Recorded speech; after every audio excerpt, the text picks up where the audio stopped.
شفیق باپ حضرت زینب فخر موجودات صلی اللہ علیہ وآلہ وسلم کی سب سے بڑی صاحبزادی تھی۔ کم سن ہی میں ان کی شادی ابو العاص بن ربیع سے ہو گئی تھی۔ ابو العاص حضرت زینب کے خالہ زاد بھائی تھے۔ حضرت خدیجہ رضی اللہ تعالی عنہا کی حقیقی بہن حالہ کے نور نظر تھے۔ حضرت زینب ماں باپ کی بڑی لاڈلی تھی۔ ماں نے جہیز بھی بڑا قیمتی دیا تھا۔ جہیز میں حضرت خدیجہ رضی اللہ تعالی عنہا نے یمنی عقیق کا اپنا قیمتی ہار بھی بیٹی کو دیا تھا۔ مکے میں 13 سال دعوت حق کا کام کرنے کے بعد جب خدا کا حکم آیا کہ مدینے کو ہجرت کر جاؤ تو نبی صلی اللہ علیہ وآلہ وسلم نے مکے سے مدینے کو ہجرت فرمائی اور حضرت زینب مکے ہی میں اپنی سسرال میں رہ گئیں۔ دوسرے سال بدر کی جنگ ہوئی تو ان کے شوہر ابو العاص بھی مشرکین مکہ کے ساتھ جنگ میں شریک تھے۔ بدر میں عبداللہ بن جبیر نے بہت سے دشمنوں کو قید کیا۔ ان میں رسول اللہ صلی اللہ علیہ وآلہ وسلم کے یہ داماد ابو العاص بھی تھے۔ مکے والوں کو معلوم ہوا تو انہوں نے اپنے قیدیوں کو آزاد کرانے کے لیے فدیے بھیجے۔ حضرت زینب شوہر کی گرفتاری کی خبر پہنچی تو وہ بھی بے چین ہو گئیں اور ان کی رہائی کے لیے اپنی ماں کا دیا ہوا ہار اپنے دیور عمرو بن ربیع کو دے کر مدینہ بھیجا۔ یہ تمام فدیے نبی صلی اللہ علیہ وآلہ وسلم کی خدمت میں پیش کیے گئے۔ فدیے کی چیزوں میں جب آپ کی نظر اس ہار پر پڑی تو حالت غیر ہو گئی، دل بھر آیا۔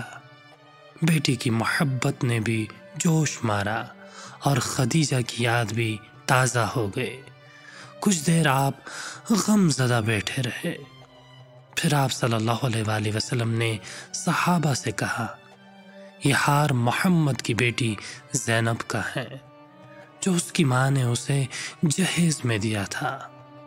میں کیسے کہوں کہ ابو العاص کو فدیہ لیے بغیر چھوڑ دو، مگر میرے غم کو تم لوگ سمجھ رہے ہو۔ تم لوگ خود ہی سوچو کہ ابو العاص کا فدیہ کیا ہو۔ مناسب ہو تو یہ ہار بھی زینب کو واپس کر دو اور ابو العاص کو بھی رہا کر دو۔ صحابہ نے مشورہ کیا اور کسی طرح یہ بات مناسب معلوم نہ ہوئی کہ ابو العاص کو فدیہ لیے بغیر رہا کر دیا جائے۔ یہ امتیازی سلوک اسلامی ذہن پر بڑا گراں تھا۔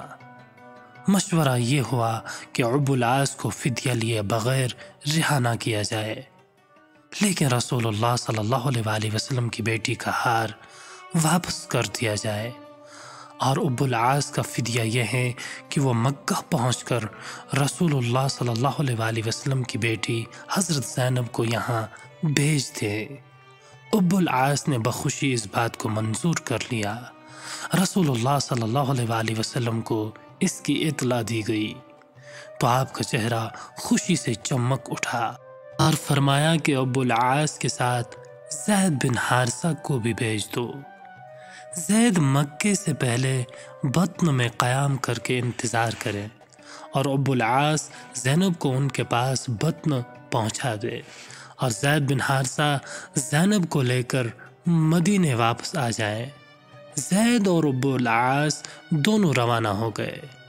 زید بن حارث بطن میں ٹھہر گئے اور ابو العاص مکے پہنچے اور اپنے وعدے کے مطابق بطن میں حضرت زید کے پاس حضرت زینب کو پہنچا دیا۔ حضرت زینب کو انہوں نے مدینہ روانہ تو کر دیا، لیکن زینب کے بغیر ان کے شب و روز بے نور ہو گئے۔ وہ مغموم رہنے لگے۔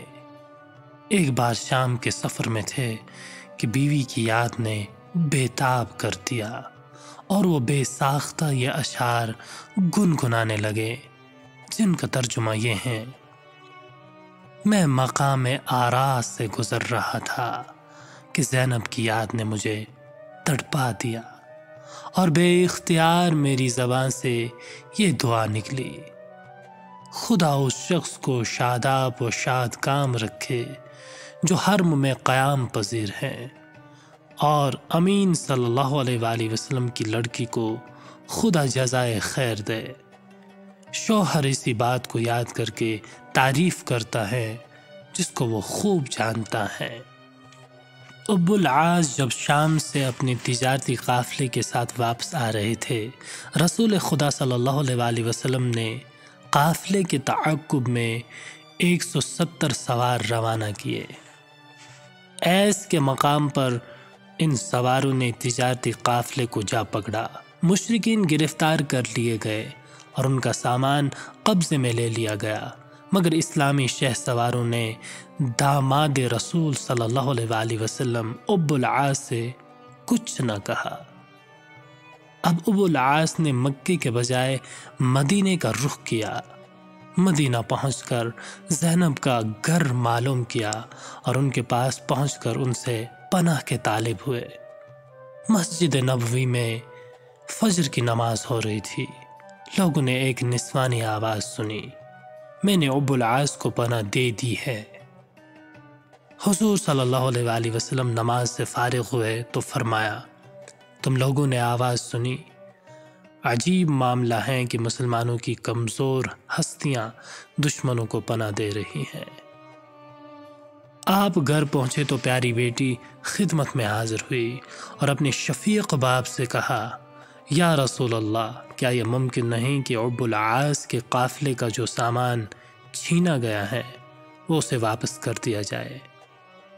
بیٹی کا مطالبہ سن کر آپ صلی اللہ علیہ وآلہ وسلم کا دل بھر آیا، مگر خاموش رہے، اور کچھ دیر کے بعد ان لوگوں کے پاس یہ پیغام بھیجا، ابو العاص میری پیاری بیٹی کا شوہر ہے اور زینب کی خواہش ہے کہ ابو العاص کا سامان واپس کر دیا جائے۔ میں تم سے یہ تو نہیں کہتا کہ تم ضرور ایسا کرو، مگر تم جانتے ہو زینب کی خوشی میری خوشی ہے۔ اگر تم ابو العاص کے ساتھ احسان کرو تو مجھے خوشی ہوگی۔ سب نے یک زباں ہو کر کہا، حضور ہم آپ پر قربان، ہم سب کچھ واپس کرنے کو تیار ہیں۔ رسول خدا صلی اللہ علیہ وآلہ وسلم اپنی پیاری بیٹی کے پاس آئے اور فرمایا، دیکھو سامان سب واپس ہو جائے گا، تم ابو العاص کی خاطر توضع اور عزت و احترام میں ذرا کمی نہ کرنا۔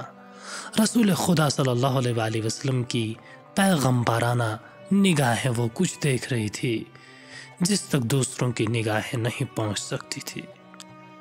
ابو العاص سارا مال و اسباب لے کر مکے کی طرف روانہ ہوئے، مگر اس مرتبہ وہ بار بار مڑ مڑ کر مدینے کو دیکھتے تھے۔ قدم کچھ بوجھل تھے اور دل کی دنیا کچھ بدلی ہوئی تھی۔ رسول پاک صلی اللہ علیہ وآلہ وسلم کا بے پناہ احسان و سلوک رنگ لایا۔ ابو العاص مکہ پہنچے، جس کا جو مال تھا ادا کیا۔ ابو العاص ہمیشہ سے مکہ میں ایک تجربہ کار اور دیانتدار تاجر کی حیثیت سے مشہور تھے۔ سب کے مطالبات ادا کرنے کے بعد آپ نے اعلان کیا، مکے کے کسی شخص کا میرے ذمہ کوئی اور مطالبہ ہو تو وہ مجھ سے وصول کرے۔ مکے والوں نے کہا، آپ انتہائی با وفا اور انتہائی شریف بھائی ہے۔ اب ابو العاص دل کی بات زبان پر لائے اور کہا، اس بار مدینے سے واپس ہونے کو ہرگز جی نہیں چاہ رہا تھا، مگر یہ سوچ کر واپس ہوا کہ تم یہ خیال نہ کرو کہ میں نے تمہارا مال و اسباب غبن کر لیا۔ اب جب کہ میں تمہارے سارا مطالبہ ادا کر چکا اور خدا نے یہ بوجھ میرے دل اور کندھے سے اتار دیا، تو میں اعلان کرتا ہوں، سن لو، اشہد ان لا الہ الا اللہ و اشہد ان محمدا عبدہ والرسولہ۔ 7 ہجری محرم کے مہینے میں حضرت ابو العاص دولت ایمان سے مالا مال ہو کر رسول خدا صلی اللہ علیہ وآلہ وسلم کی خدمت میں حاضر ہوئے۔ وہ بات پوری ہوئی جس کو رسول پاک صلی اللہ علیہ وآلہ وسلم کی پیغمبرانہ نگاہیں اس وقت دیکھ چکی تھی جب آپ ابو العاص کو مکہ رخصت کر رہے تھے، اور اس خبر سے مدینے میں ہر طرف خوشی کی لہر دوڑ گئی۔